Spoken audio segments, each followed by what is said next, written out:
आज गोवा में एससीओ की बैठक में जहर उगल सकते पाकिस्तान के विदेश मंत्री बिलावल भुट्टो। सूत्रों के अनुसार कश्मीर और बजरंग दल बैन करने का मुद्दा उठाने की तैयारी में पाकिस्तान। कर्नाटक चुनाव में पीएम मोदी का आज से 3 दिन का मेगा कैंपेन। आज बेल्लारी और तुमकुरू में रैली तो कल बंगलुरु में रोड शो। आज अमित शाह और नड्डा भी करेंगे रोड शो।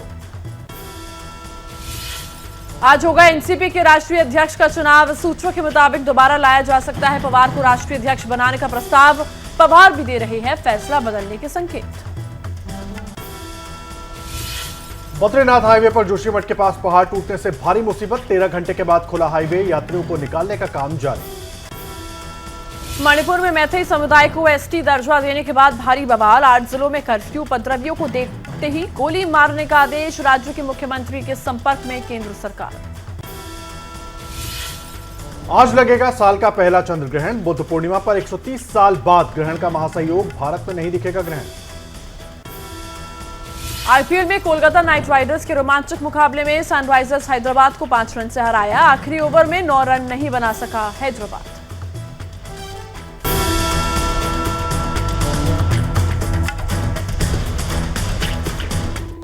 हेडलाइंस आपने देखी। हेडलाइंस के बाद अब देख लेते हैं आज रिलीज हो रही फिल्म द केरला स्टोरी पर जारी विवाद की खबरें 9 सेकंड में। सिनेमाघरों में आज रिलीज हो रही है film the Kerala story. Trailer release के बाद से ही यह फिल्म विवादों के घेरे में है। विवादों को देखते हुए तमिलनाडु में अलर्ट जारी किया गया है। धर्मांतरण पर बनी film the Kerala story. Film को लेकर प्रियंका गांधी ने बीजेपी सरकार पर साधा निशाना। फिल्म के जरिए देश की जनता का ध्यान भटकाने का आरोप लगाया। द केरला स्टोरी फिल्म को लेकर हिंदू जनजागृति समिति के प्रवक्ता मोहन गब्डा का बयान आया सामने। कहा, लव जिहाद की सच्ची कहानी लोगों को जाननी चाहिए। इस फिल्म को देश भर में दिखाया जाना चाहिए। समाजवादी पार्टी के नेता अबू आजमी ने फिल्म केरला स्टोरी को बकवास बताया। कहा, फिल्म में दिखाए तथ्य झूठे। हिंदू संगठनों के साथ नफरत फैलाने की कोशिश की जा रही है। एबीपी न्यूज की पड़ताल केरल फाइल को देखकर भोपाल में संस्कृति बचाओ मंच के लोगों ने कार्यक्रम की तारीफ की और सरकार से द केरला स्टोरी फिल्म को टैक्स फ्री करने की मांग की। यूपी सरकार में मंत्री संजय निषाद ने फिल्म द केरला स्टोरी को लेकर कहा, कुछ तो सच्चाई होगी। फिल्म में धर्मांतरण की बात सत्य है। ये फिल्म जरूर देखेंगे। फिल्म केरला स्टोरी और एबीपी न्यूज के खुलासे पर अयोध्या के साधु संतों ने कहा, केरल ही नहीं अयोध्या में भी हो रहा है धर्मांतरण और लव जिहाद के मामले में सख्त होना चाहिए सरकार को। पाकिस्तान में अब भी हिंदुओं का अवैध धर्मांतरण जारी है। सिंधु प्रोविंस में 50 हिंदू परिवारों का जबरन धर्म परिवर्तन कराया गया। सुप्रीम कोर्ट ने द केरला स्टोरी की रिलीज रोकने के मामले में सुनवाई से इनकार कर दिया। आज देश भर में रिलीज हो चुकी है धर्मांतरण पर बनी film the Kerala story. Manipur में आखिर क्यों भड़की हिंसा, आपको दिखाते हैं मणिपुर हिंसा से जुड़ा हर अपडेट सिर्फ 9 सेकंड में। मणिपुर के चुराचांदपुर में भड़की हिंसा के बाद बिगड़े हालात। आदिवासी एकता मोर्चा मार्च के दौरान भड़की थी हिंसा। भारी संख्या में सुरक्षा बल तैनात। मणिपुर हिंसा को लेकर सख्त हुई सरकार। उपद्रवियों को देखते ही गोली मारने के आदेश। मणिपुर में आदिवासी आंदोलन के दौरान भड़की थी हिंसा। मणिपुर में जारी हिंसा के बीच गृहमंत्री अमित शाह ने मणिपुर के सीएम एन बीरेन से की बात। गृहमंत्री ने सीएम को दिया हर संभव मदद का भरोसा। मणिपुर में जारी हिंसा के बाद मणिपुर के सीएम ने की शांति की अपील। वीडियो ट्वीट कर जारी दिया संदेश। जनता से सरकार को सहयोग देने के लिए कहा। मणिपुर में जारी हिंसा के बीच कांग्रेस नेताओं ने की राज्यपाल अनुसुईया उइके से मुलाकात। मणिपुर में स्थिति सामान्य करने के लिए दखल दे भारत सरकार। कांग्रेस नेता राहुल गांधी ने ट्वीट किया, लिखा, मणिपुर में तेजी से बिगड़ती कानून व्यवस्था को लेकर काफी चिंतित हूं। शांति और सामान्य स्थिति बहाल करने पर ध्यान दे पीएम। मणिपुर के लोग शांति बनाए रखें। मणिपुर हिंसा पर मेघालय के सीएम कॉनराड के संगमा ने जताया दुख। कहा, मणिपुर में अशांति देखकर पीड़ा हुई। लोगों से की शांति की अपील। मेघालय के छात्रों की सुरक्षा को लेकर अधिकारियों संघ की बैठक। मणिपुर की राज्यपाल अनुसुईया उइके ने शांति बनाए रखने की अपील की है। हिंसा में मारे गए लोगों के परिजनों के प्रति जताई संवेदना। कहा, शांति और सद्भाव बनाए रखें, अफवाहों पर ध्यान न दें। मणिपुर हिंसा पर बॉक्सर मैरीकॉम ने की अपील। ट्वीट कर कहा, मेरा मणिपुर जल रहा है, हमारी मदद करें। पीएम मोदी को भी टैग किया। मैरीकॉम ने मणिपुर में आगजनी की फोटो शेयर की। मणिपुर में आदिवासियों के प्रदर्शन में हिंसा के बाद 8 जिलों में कर्फ्यू लगा है। सेना तैनात करनी पड़ी। 7,000 से ज्यादा लोगों को राहत कैंप भेजा गया। 5 दिनों के लिए इंटरनेट बंद। मणिपुर के सीएम एम बीरेन सोरेन ने कहा, यह हिंसा समाज के दो वर्गों के बीच गलतफहमी का नतीजा है। हालातों को काबू करने के लिए सभी कदम उठाए जा रहे हैं। कुछ जगहों पर झड़प और तोड़फोड़ की घटनाएं सामने आई है। और आइए अब देख लेते हैं देश की कुछ और बड़ी खबरें 9 सेकंड न्यूज में। जम्मू कश्मीर में G20 समिट से पहले बड़े आतंकी हमले का अलर्ट। खुफिया एजेंसियों को मिली जानकारी के मुताबिक नेशनल हाईवे पर सेना की गाड़ियों और ठिकानों को निशाना बनाने की साजिश रच रहा है पाकिस्तान। जम्मू कश्मीर के अनंतनाग में आतंकियों ने सुरक्षा बलों पर फायरिंग कर दी। एक सुरक्षा कर्मी को लगी चोट। इलाके की घेराबंदी कर चलाया जा रहा है सर्च ऑपरेशन। बिजबेहरा इलाके की घटना। राजस्थान के श्रीगंगानगर में पंजाब के 2 ड्रग तस्कर गिरफ्तार। बॉर्डर पर पाकिस्तान से तस्करी कर लाई गई हेरोइन की डिलीवरी लेने आए थे आरोपी। बीएसएफ ने किया गिरफ्तार। सूडान संकट में फंसे भारतीयों की वतन वापसी जारी। खार्तूम से अहमदाबाद लौटे शख्स ने भारत सरकार को कहा शुक्रिया। एयरफोर्स के विमान से लाया गया अहमदाबाद। आज लखनऊ में खेलो इंडिया यूनिवर्सिटी गेम्स की लॉन्चिंग करेंगे सीएम योगी आदित्यनाथ। केंद्रीय मंत्री अनुराग ठाकुर भी कार्यक्रम में मौजूद रहेंगे। सुबह 9:30 बजे इंदिरा गांधी प्रतिष्ठान में होगा आयोजन। आज साल का पहला चंद्रग्रहण रात 8:44 से रात 1:01 तक रहेगा ग्रहण। भारत में नहीं दिखाई देगा चंद्रग्रहण। इसके पहले 20 अप्रैल को साल का पहला सूर्य ग्रहण लगा था। और पाकिस्तान आज फिर होगा एक्सपोज। देखिए एससीओ बैठक की हर बड़ी खबर 9 सेकंड में। भारत की अगुवाई में आज गोवा में शंघाई सहयोग संगठन देशों के विदेश मंत्रियों की अहम बैठक। आज सुबह करीब 10:15 बजे मीटिंग शुरू होगी। 4 से 5 मई तक गोवा में चलेगी एससीओ देशों की बैठक। कई सालों बाद भारत की जमीन पर पाकिस्तान के विदेश मंत्री एससीओ देशों की बैठक में शामिल होने गोवा पहुंचे। पाक विदेश मंत्री बिलावल भुट्टो आज गोवा में होने वाली एससीओ देशों की बैठक में लेंगे हिस्सा। गोवा में डिनर के दौरान विदेश मंत्री एस जयशंकर और पाकिस्तान के विदेश मंत्री बिलावल भुट्टो ने मिलाए हाथ। एससीओ देशों की बैठक में भाग लेने गोवा आए हैं बिलावल।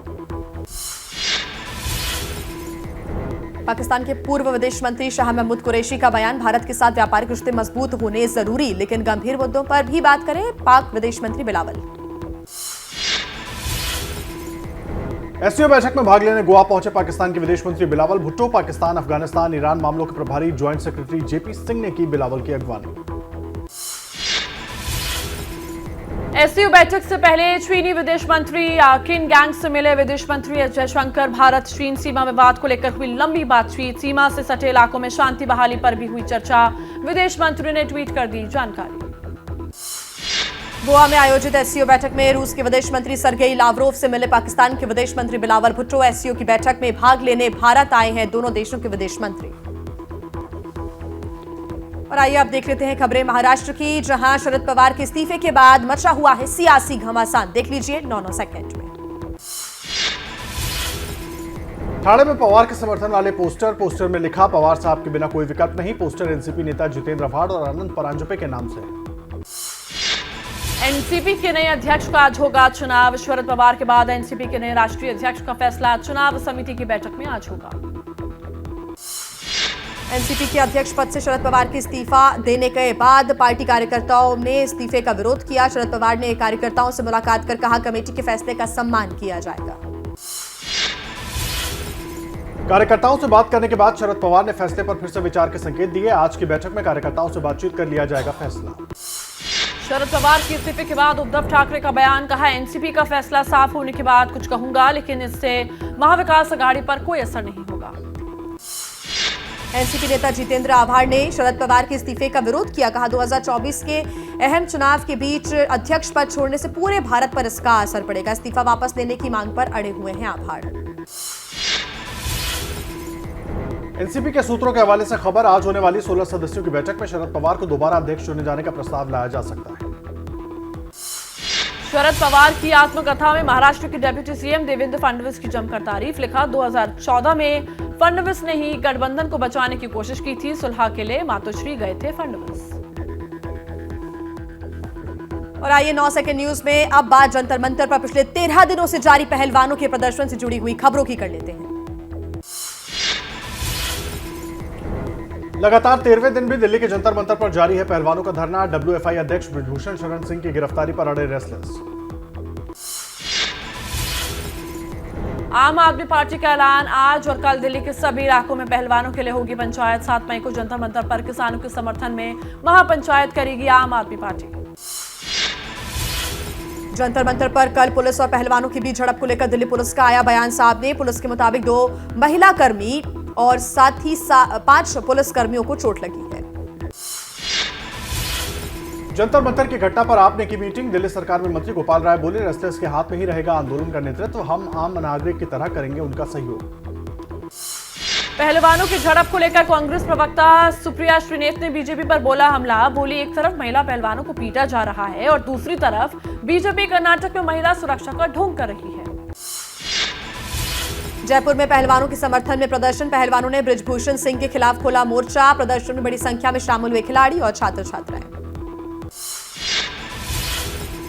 पहलवानों को समर्थन देने जा रही पहलवान गीता फोगाट और उनके पति को पुलिस ने लिया हिरासत में। सिंगू बॉर्डर के रास्ते दिल्ली के जंतर मंतर जा रही थी गीता फोगाट। राजस्थान की सीएम अशोक गहलोत ने दिल्ली पुलिस पर साधा निशाना। बोले, राहुल गांधी से पीड़ित महिलाओं की जानकारी मांगने पहुंची थी दिल्ली पुलिस, लेकिन अब पहलवानों पर अत्याचार कर रही है। पहलवानों ने जंतर मंतर पर प्रेस कॉन्फ्रेंस कर दिल्ली पुलिस पर निशाना साधा। पहलवान बोले, बृजभूषण सिंह के लिए काम करती है दिल्ली पुलिस, हमें समर्थन देने आ रहे लोगों को डिटेन कर रही है पुलिस। सुप्रीम कोर्ट में केस बंद होने पर बोले पहलवान, हम हाई कोर्ट जा सकते हैं, मजिस्ट्रेट के पास जा सकते हैं, हमारे पास अभी कई विकल्प, जारी रहेगा धरना। सुप्रीम कोर्ट में केस बंद होने पर बृजभूषण सिंह ने सुप्रीम कोर्ट का किया धन्यवाद। बोले, मुझे न्यायपालिका पर भरोसा, मैं अपना काम करूंगा, जिसे जो करना है वो करता रहे। दिल्ली पुलिस से झड़प के बीच जंतर मंतर पर पहलवानों को समर्थन देने पहुंचे किसान नेता राकेश टिकैत ने दिल्ली पुलिस पर साधा निशाना। बोले, जब पहरेदार ही हमला करने वाले हो तो आदमी कहां जाए। पहलवानों के धरने पर बीजेपी नेता अलका गुर्जर का बयान। बोली, महिला पहलवान खिलाड़ियों को राजनीतिक कोहरा बनाया जा रहा है, जंतर मंतर पर एक ही तरह के लोग बैठे हुए हैं। और देखिए बजरंग दल का मुद्दा, क्या कांग्रेस को कर्नाटक चुनाव में भारी पड़ेगा? देखिए 9 सेकंड में। कांग्रेस के बजरंग दल पर बैन के वादे पर सियासी संग्राम। बीजेपी ने खोला मोर्चा। कई मंदिरों में हनुमान चालीसा का पाठ हुआ। बजरंग दल और हनुमान चालीसा पाठ पर हिमाचल प्रदेश के सीएम सुखविंदर सिंह सुक्खू ने बीजेपी पर साधा निशाना। बोले, हनुमान चालीसा के पाठ से पेट नहीं भरेगा, हनुमान चालीसा बेरोजगारी खत्म नहीं करेगी। बजरंग दल बैन को लेकर बीजेपी ने कर्नाटक में शुरू की हनुमान चालीसा पाठ। केंद्रीय मंत्री शोभा करंदलाजे बोली, आज से पूरे कर्नाटक में हनुमान चालीसा का पाठ करेंगे बीजेपी कार्यकर्ता। बिहार में बजरंग दल के बैन को लेकर केंद्रीय मंत्री गिरिराज सिंह ने बिहार सरकार को चुनौती दी। बोले, अगर बजरंग दल पर बैन लगा तो मस्जिदों को करना होगा बंद। बजरंग दल बैन के बीच कर्नाटक कांग्रेस अध्यक्ष डीके शिव कुमार का बयान। बोले, सिर्फ बीजेपी हनुमान जी के भक्त नहीं, जीत के बाद कांग्रेस सरकार राज्य भर में नए हनुमान मंदिर बनवाएगी। बजरंग बली बोलकर वोट डालने वाले पीएम मोदी के बयान पर उद्धव ठाकरे ने कहा, कर्नाटक के मराठी बोलने वाले लोग जय भवानी जय शिवाजी बोलकर करें वोटिंग। कर्नाटक में कांग्रेस के घोषणा पत्र में बजरंग दल को बैन करने पर उद्धव ठाकरे ने कांग्रेस को सलाह दी। बोले, इस वक्त चुनाव में इस तरह के मुद्दों को लाने की नहीं थी जरूरत। बजरंग दल पर बैन लगाने के वादे पर बिहार के सीएम नीतीश कुमार ने कहा, बिहार में इस वक्त इस तरह की कोई योजना नहीं। बोले, सभी विपक्षी दल साथ बैठकर फिर लेंगे फैसला। मध्य प्रदेश में बजरंग दल का बवाल। देखिए बजरंग दल से जुड़ी कुछ और खबरें 9 सेकंड में। एमपी के जबलपुर में बजरंग दल के कार्यकर्ताओं का कांग्रेस दफ्तर पर हमला। ऑफिस में तोड़फोड़ की, बैनर और पोस्टर भी फाड़े। कांग्रेस बोली, तोड़फोड़ और हंगामा करना ही बजरंग दल का काम।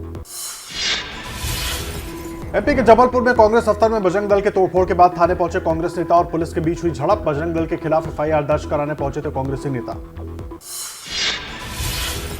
कर्नाटक में बजरंग दल बैन को लेकर केंद्रीय कृषि मंत्री नरेंद्र सिंह तोमर का कांग्रेस पर निशाना। कहा, विनाश काले विपरीत बुद्धि, कांग्रेस अगर बजरंग बली भिड़ी तो खत्म हो जाएगी। यौन शोषण का आरोप झेल रहे डब्ल्यूएफआई के अध्यक्ष और बीजेपी सांसद बृजभूषण शरण सिंह पहुंचे अयोध्या। मीडिया के सामने लगाए बजरंग बली के नारे। बोले, बजरंग बली सब ठीक करेंगे। बजरंग दल विवाद पर बोले बीजेपी प्रवक्ता गौरव भाटिया, कांग्रेस का असली चरित्र हिंदू विरोधी है, कांग्रेस के अंदर विष है, कांग्रेस ने ही पीएफआई के मुकदमे वापस लिए थे। कर्नाटक के अंबाला में कांग्रेस भवन के बाहर लगे कांग्रेसी नेताओं के पोस्टर पर पोती गई तात्कालिक पोस्टर के नीचे जय श्री राम के नारे भी लिखे। कांग्रेस कार्यकर्ताओं ने किया विरोध। कांग्रेस के घोषणा पत्र में बजरंग दल को बैन किए जाने को लेकर बजरंग दल ने मैसूर में किया विरोध प्रदर्शन। सड़क पर किया हनुमान चालीसा का पाठ। बजरंग बली विवाद में ओवैसी की एंट्री, बोले कांग्रेस और बीजेपी खुलेआम बहुसंख्यक धर्म के आधार पर वोट मांग रहे हैं। पीएम से पूछा क्या ठीक रहेगा अगर मैं नारे तकबीर का नारा लगवा दूं तो आसमान गिर जाएगा। कांग्रेस नेता के रहमान खान ने पीएम मोदी पर बोला हमला। एबीपी न्यूज से बात करते हुए बोले अल्पसंख्यकों को डराने के लिए पीएम ने लगवाया जय बजरंग बली का नारा। क्या रोड शो से कर्नाटक का दिल जीतेंगे पीएम मोदी? कर्नाटक चुनाव की हर बड़ी खबर देख लीजिए 9 सेकंड में। बंगलुरु में हो रही लगातार बारिश के चलते पीएम मोदी के रोड शो कार्यक्रम में फिर से बदलाव। 6 और 7 मई को पीएम करेंगे रोड शो। 6 मई को 10 किलोमीटर और 7 मई को 26 किलोमीटर का रोड शो होगा। कर्नाटक चुनाव में बीजेपी नेताओं ने झोंकी ताकत। जेपी नड्डा और अमित शाह रायचूर में करेंगे रोड शो और रैली। कोप्पल में अमित शाह का रोड शो होगा। यूपी निकाय चुनाव के दूसरे चरण के लिए प्रचार में जुटेंगे सीएम योगी आदित्यनाथ। आज हापुड़ में सीएम योगी की जनसभा, दोपहर को मेरठ, बुलंदशहर और गाजियाबाद में करेंगे रैलियां। 11 मई को दूसरे चरण की वोटिंग होनी है। महाराष्ट्र के सीएम एकनाथ शिंदे कर्नाटक विधानसभा चुनाव में करेंगे प्रचार। 6, 7 और 8 मई को कोस्टल कर्नाटक में बीजेपी उम्मीदवारों के लिए मांगेंगे वोट। कर्नाटक विधानसभा चुनाव में प्रचार करेंगी बीएसपी की अध्यक्ष मायावती। आज बेंगलुरु में एक चुनावी रैली को करेंगी संबोधित। पैलेस ग्राउंड परिसर में होगी जनसभा। पार्टी पदाधिकारियों संघ भी करेंगी बैठक।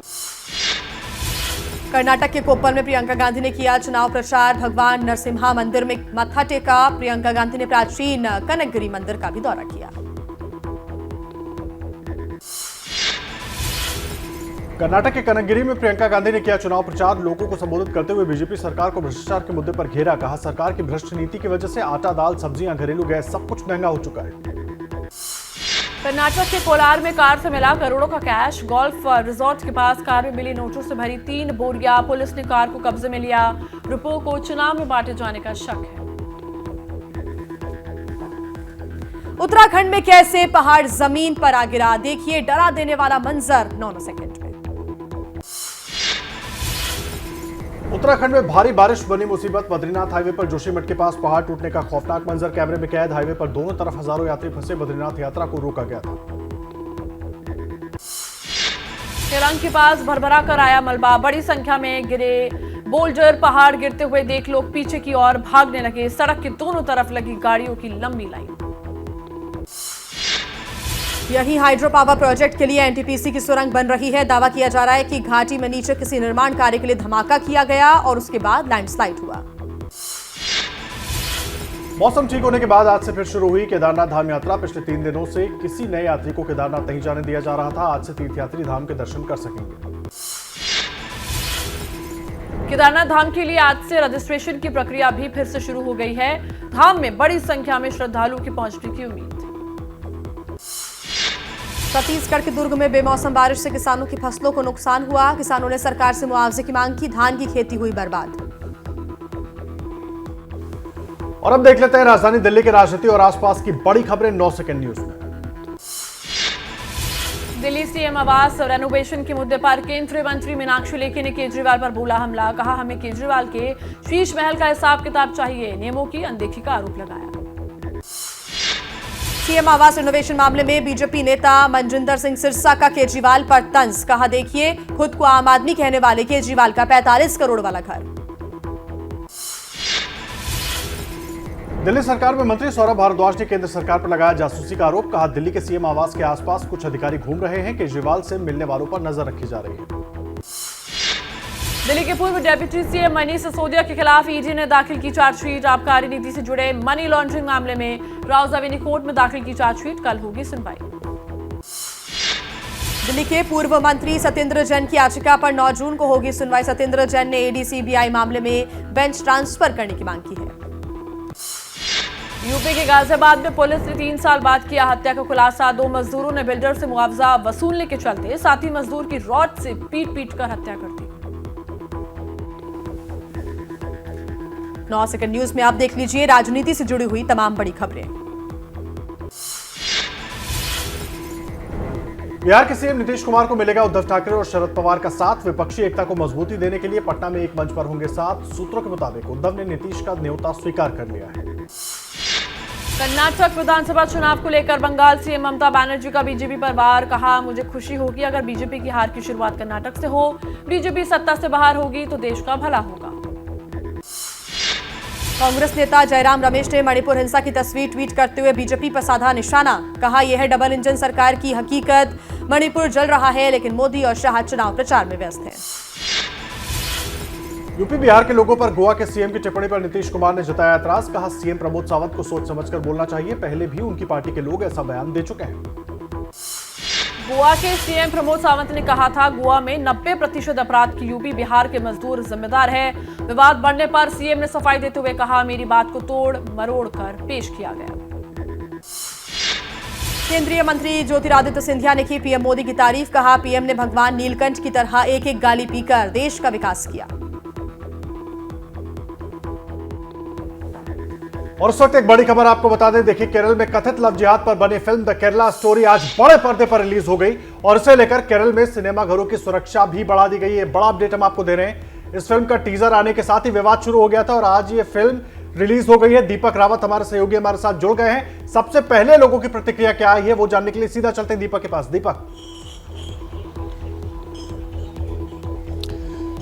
जी, इस वक्त दिल्ली के करकरडुमा इलाके में मैं मौजूद हूं, जहां पर 9:45 का पहला शो है द केरला स्टोरी का, जो आज रिलीज हो रही है। लेकिन उससे पहले कुछ लोग यहां पर मौजूद हैं, उनसे जान लेते हैं कि इस मूवी को लेकर उनकी क्या सोच है और जिस तरीके से एबीपी न्यूज़ लगातार उन लड़कियों से जुड़ी कहानियों को दिखा रहा है, उस पर इन लोगों की क्या कहना है। सर, आपने अभी बताया कि एबीपी न्यूज़ पर आपने देखा कि किस तरीके से कहानियाँ हैं और उसी कहानी को आप पर्दे पर देखने आए हैं। क्या कहेंगे इस पूरे मुद्दे पर, आप जो मूवी बनाई? वो जो ट्रुथ है, ये कहानी जो है बिल्कुल सही है। ISIS का कॉम्बिनेशन इस पाकिस्तान के जो है आतंकवादियों से, प्लस जो कन्वर्जन करते हैं हिंदू लड़कियों को बहला फुसला कर, कलावा बांध कर, तिलक लगा कर जो पटाते हैं और उसके बाद में उनको जो है नरक में डाल देते हैं ISIS के चंगुल में। या तो वो बम्बर बना दिए जाते हैं या आतंकवादियों की रखेल या उनके सेक्स का एक साधन बन जाते हैं। कुछ यूथ भी हमारे साथ जुड़े हुए हैं। ये बताइए कि आपके मन में ऐसा क्या है कि मूवी देखने के लिए आप पहुंचा और क्या लगता है कि इस मूवी को लेकर इतना विवाद जो खड़ा हो रहा है, जो कहानियां सामने आ रही हैं, एबीपी न्यूज़ ने भी बहुत सारी कहानियां दिखाई हैं, उसके बारे में आपका क्या? ये मूवी ज़्यादातर तो रिलीजन कन्वर्जन के बारे में और जो ISIS है, टेररिस्ट ग्रुप है, उनके बारे में। तो हम अभी तो मतलब बहुत जानना चाहते हैं इस बारे में कि हमें ज़्यादा नॉलेज तो नहीं है अभी, इसलिए। बहुत सारे लोग ये जानने की कोशिश कर रहे हैं कि आखिर ये देश में हो रहा है तो क्यों हो रहा है, किस तरीके से हो रहा है। क्या यही वजह है कि आप लोग आज मूवी देखने पहुंचे? Yes, and you know kind of कि मतलब जो हमारे कंट्री में ये सब हो रहा है एंड बहुत सारे लोगों को अभी तक नहीं पता। एंड इस मूवी के मीडियम से बहुत सारे लोगों को पता चलेगा एंड मे बी लोग इसके अगेंस्ट स्टेप्स लेंगे। एंड गवर्नमेंट को तो चलो पता ही है बट वो नहीं आ पाती बाहर इतनी। जैसे आप बता रहे हो कि एबीपी न्यूज़ ट्राई कर, मतलब एबीपी न्यूज़ ने काफ़ी स्टोरीज भी दिखाई हैं, तो मे बी इस मूवी से और भी ज़्यादा लोगों को पता चले। हम आपको दिखा रहे हैं जो लोग दिल्ली में पहुंचे हुए हैं फिल्म देखने के लिए। दीपक के पास फिर लौटेंगे, लेकिन अभी आपको दिखा देते हैं एक बार जयपुर के दर्शकों का, राजस्थान के दर्शकों का क्या कहना है इस फिल्म के रिलीज को लेकर, क्योंकि लगातार जैसे ही टीजर सामने आया विवादों से घिर गई फिल्म। और अब लोग क्या कह रहे हैं वो सुनवाते हैं, क्योंकि अब से कुछ देर में पहला शो देश के अलग अलग हिस्सों में शुरू होने वाला है। जयपुर के मल्टीप्लेक्स में रिलीज हो चुकी है, सुबह का शो है। अब से कुछ ही देर में यहाँ पर पहला शो शुरू होने वाला है। ये कुछ दर्शक हैं मेरे साथ जो केरला स्टोरी देखने के लिए पहुंचे हैं। आपका नाम जानना चाहूंगा। विशाल। विशाल, क्या करते हैं? जॉब करता हूँ और पढ़ाई भी करता हूँ। तो विशाल, अभी एक दिन पहले हमने केरला स्टोरी को लेकर के कुछ हकीकत दिखाई थी एबीपी न्यूज पर, आपने देखी? बिल्कुल देखी सर। जी, तो आपका क्या कहना है इस पूरे मामले में? सर, ये मूवी देखनी जरूरी है सब लोगों को, क्योंकि इसमें सत्य घटना के ऊपर ही है सारी मूवी। उन्होंने प्रमाण करके भी बताया ये, तो देखनी जरूरी है। पहले तो ये कहा जा रहा था ये सब बातें गलत हैं, लेकिन आपने जब चैनल पर देखा तो आपको क्या लगा? लगा क्या सच्ची है ये बात तो जी। तो चैनल देख के भी लगा जी आप लोगों का। तो इसी उत्सुकता में आप पिक्चर भी देखने आए? बिल्कुल बिल्कुल सर। तो आपको लगता है ऐसी पिक्चरें आती हैं तो समाज में अलग? बिल्कुल देखनी चाहिए, ये चीज सबको देखनी चाहिए कि सत्य घटना के ऊपर मूवी है ये। जी, और खुद वो लोग बोल रहे थे बोल ही रहे हैं सब कुछ लोग। और सत्य घटना है और देखनी चाहिए ये तो सारी। तो विशाल कह रहे हैं कि एबीपी न्यूज़ पर उन्होंने देखा था। आपसे जानना चाहूँगा नाम। हिमांशु। हिमांशु, तो मुझे बताएं क्या करते हैं पहले आप? मैं फिजियोथेरेपिस्ट हूँ। अच्छा, तो ये बताएं ये पिक्चर क्या सोच कर देखने आए हैं? सर, जो इसका जो बेसिक ट्रू स्टोरी जो है ना उसके ऊपर आया है, जो लव जिहाद लैंड जिहाद जो हो रहा है ना। अब ये चीज़ें क्या है कि हमको पता नहीं लगती है, जब न्यूज़ देखते हैं चैनल देखते हैं तभी उसी से पता लगता है ये चीज़ें, तो इसीलिए देखने के लिए आए ये मूवी। बहुत धन्यवाद आपका मनीष और दीपक इस पूरी जानकारी के लिए। तो देखिए केरला स्टोरी का पहला शो शुरू होने वाला है आपसे कुछ देर में, और उसके बाद फिल्म देखने के बाद भी लोगों की क्या प्रतिक्रिया होती है वो भी आपको लगातार दिखाएंगे। बात कर लेते हैं यूपी निकाय चुनाव के दौरान कहां हुआ बवाल, कहां हुई बिरयानी की लूट, देखिए 9 सेकंड में। यूपी के मेरठ में बिरयानी लूट का वीडियो वायरल। वोटरों को लुभाने के लिए बनाई गई थी बिरयानी। समाजवादी पार्टी के प्रत्याशी की सभा का बताया जा रहा है वीडियो। यूपी के अमरोहा में निकाय चुनाव के दौरान फर्जी वोटिंग के आरोप को लेकर भिड़े लोग जमकर हुई पत्थरबाजी, करीब 6 लोग पथराव में हुए घायल। मारपीट का वीडियो सोशल मीडिया पर वायरल। लखनऊ में निकाय चुनाव की वोटिंग के दौरान 2 मतदान केंद्रों पर विपक्षी नेताओं का हंगामा, बीजेपी पर जबरन वोट करवाने का लगाया आरोप। पुलिस और विरोध कर रहे लोगों के बीच हुई नोकझोंक। यूपी के फिरोजाबाद में पोलिंग बूथ पर मामूली विवाद के बाद हुए पथराव। समाजवादी पार्टी के प्रत्याशी ने निर्दलीय उम्मीदवार पर लगाया झगड़ा करने का आरोप। मौके पर पुलिस ने मामला करवाया शांत। यूपी के उन्नाव में निकाय चुनाव के मतदान के दौरान हुआ बवाल, 2 गुटों में जमकर चले ईंट पत्थर। वोटिंग के आखिरी वक्त में हुआ विवाद, वीडियो सोशल मीडिया पर वायरल। यूपी में निकाय चुनाव को लेकर प्रशासन मुस्तैद। बरेली में धारा 29 जून तक जारी कर दी गई है। धारा 144 लागू है। 20,000 से ज्यादा कैश ले जाने की अनुमति नहीं है। जुलूस जनसभा पर भी पाबंदी है। बरेली में 11 मई को चुनाव होगा। लखनऊ में निर्दलीय और एसपी उम्मीदवारों के समर्थकों में मारपीट के बाद रात भर थाने में हंगामा। निर्दलीय प्रत्याशी के समर्थन में उतरी बीजेपी। एसपी पार्षद पंकज यादव और उनके समर्थकों पर पिटाई का आरोप। और अब 9 सेकंड में यूपी निकाय चुनाव से जुड़ी कुछ और खबरें देख लेते हैं। यूपी निकाय चुनाव को लेकर अयोध्या में योगी आदित्यनाथ की रैली। योगी ने राम मंदिर को लेकर समाजवादी पार्टी पर निशाना साधा। कहा, पहले आतंकियों के मुकदमे वापस लेती थी एसपी की सरकार, अब यूपी में अपराध की कोई जगह नहीं। यूपी निकाय चुनाव के पहले चरण के लिए हुआ मतदान। 37 जिलों में हुई वोटिंग। प्रथम चरण में 52% दर्ज हुआ मतदान। सीएम योगी, रक्षा मंत्री राजनाथ सिंह, केशव प्रसाद मौर्य ने डाला वोट। यूपी निकाय चुनाव को लेकर अखिलेश यादव ने बीजेपी कार्यकर्ताओं पर लगाए गंभीर आरोप। कहा, बीजेपी कार्यालय से मिले केमिकल सिंक मिटाकर डाले जा रहे थे फर्जी वोट। यूपी के मुजफ्फरनगर में दिखा वोट करने का जज्बा। मतदान करने पहुंची दिव्यांग महिला, लोगों से की वोट डालने की अपील। शहर की बेहतरी के लिए अच्छे उम्मीदवार को चुनने की बात कही। निकाय चुनाव के प्रथम चरण के मतदान में मैनपुरी, सहारनपुर और फतेहपुर में बूथों पर गड़बड़ी की मिली शिकायत। एसपी अध्यक्ष अखिलेश यादव ने कहा, बीजेपी और प्रशासन बूथों को लूट रहे हैं। लखनऊ में मायावती ने डाला वोट। कहा, निकाय चुनाव में बीएसपी शानदार प्रदर्शन करेगी। पार्टी अकेली और बेहतर ढंग से लड़ रही है निकाय चुनाव। मायावती ने लोगों से की वोट डालने की अपील। यूपी के ललितपुर में दिव्यांग ने किया मतदान। लोगों से भी की वोट डालने की अपील। कहा, लोकतंत्र की रक्षा के लिए वोट डालना जरूरी, सभी लोग वोट जरूर डालें। झांसी में पोलिंग बूथ पर वोट डालने पहुंची बुजुर्ग महिला। चल पाने में असमर्थ होने पर 2 पुलिसकर्मियों ने कुर्सी पर उठाकर करवाया मतदान। इसी परिवार की 105 साल की महिला ने भी डाला वोट। यूपी की शामली के 2.5 फीट के अजीम मंसूरी ने अपनी 3 फुट की पत्नी एलिया के साथ मिलकर डाला वोट। कैराना के पोलिंग बूथ पर किया मतदान। समाजवादी पार्टी के महासचिव शिवपाल यादव ने बीजेपी पर निशाना साधा। कहा, यूपी से भ्रष्ट सरकार को हटाना जरूरी, सही से वोटिंग करवाई तो कहीं नहीं रहेगी बीजेपी। यूपी निकाय चुनाव में समाजवादी पार्टी के सांसद शफीकुर रहमान बर्क के बागी बोल। कहा, संभल में नहीं जीतेगा समाजवादी पार्टी का उम्मीदवार। पार्टी मुझसे बनी है, ना कि मैं समाजवादी पार्टी से बना। यूपी के अमरोहा में वोट डालने पहुंची दुल्हन। शादी के फेरे लेने के बाद सीधे धनोरा नगर पालिका के पोलिंग बूथ पहुंची।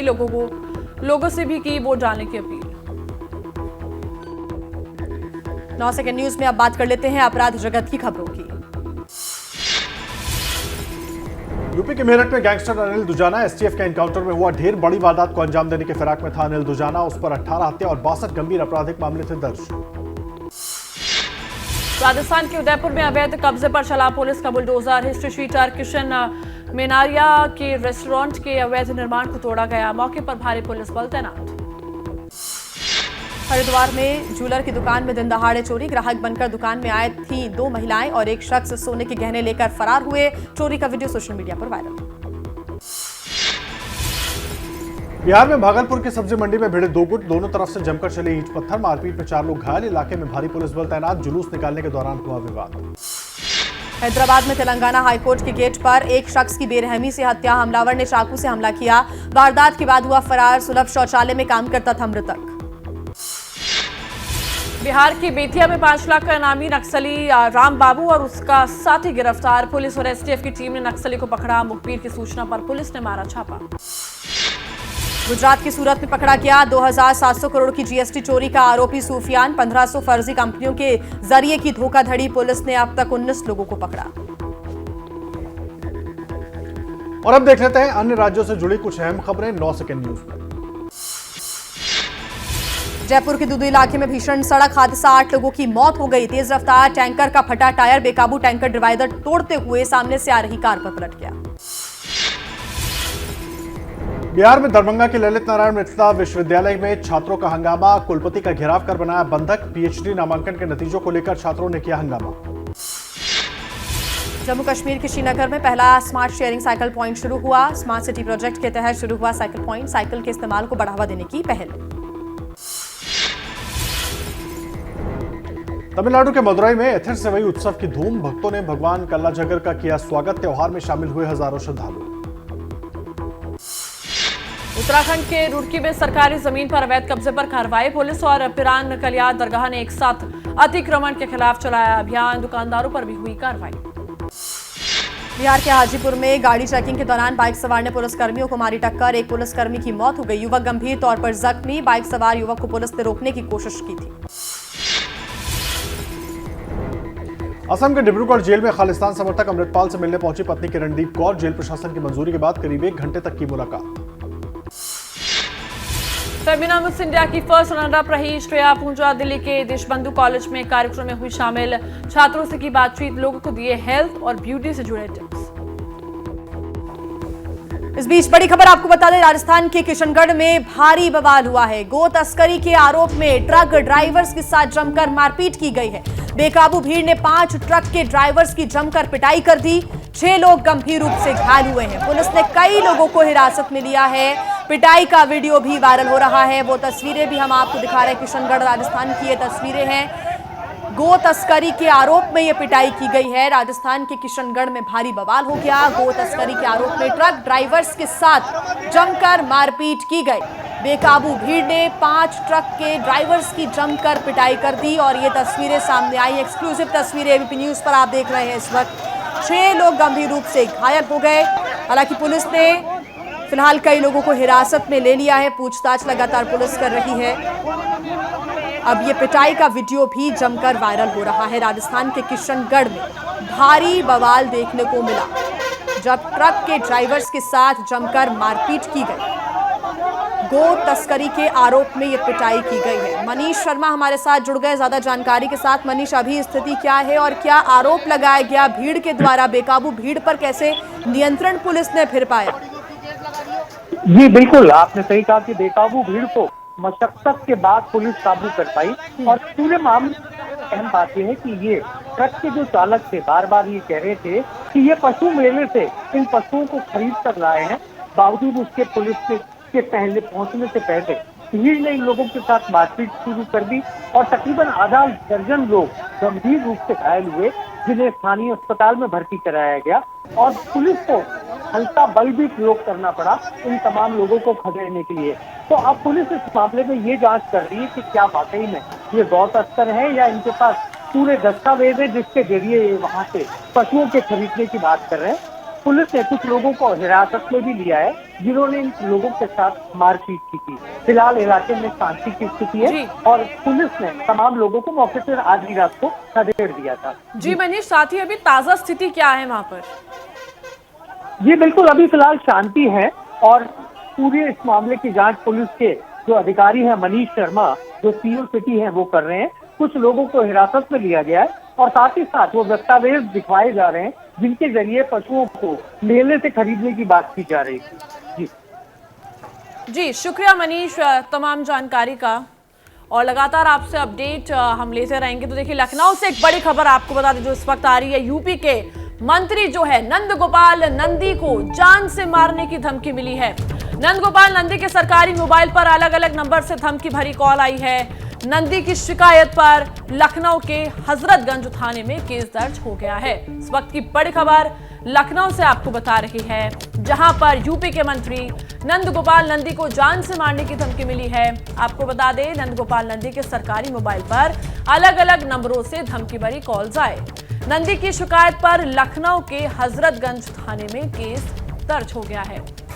तो सरकारी मोबाइल पर अलग अलग नंबरों से कॉल्स आए हैं। लखनऊ के हजरतगंज थाने में केस दर्ज कर दिया गया है। यूपी के मंत्री है नंद गोपाल नंदी को जान से मारने की धमकी मिली है। इस वक्त की बड़ी खबर लखनऊ से आपको बता रही है। और नंद गोपाल नंदी को जान से मारने की धमकी मिली है, आपको बता दें, और अलग अलग नंबरों से उनको कॉल्स आए हैं।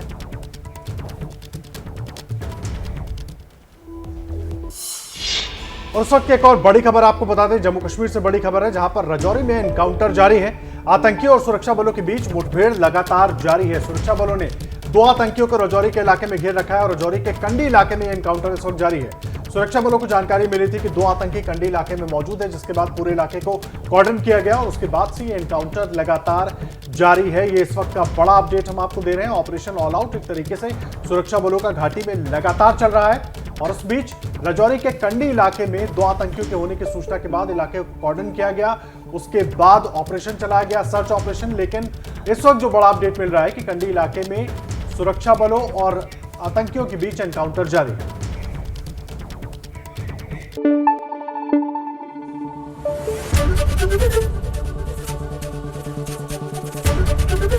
एबीपी न्यूज आपको रखे आगे।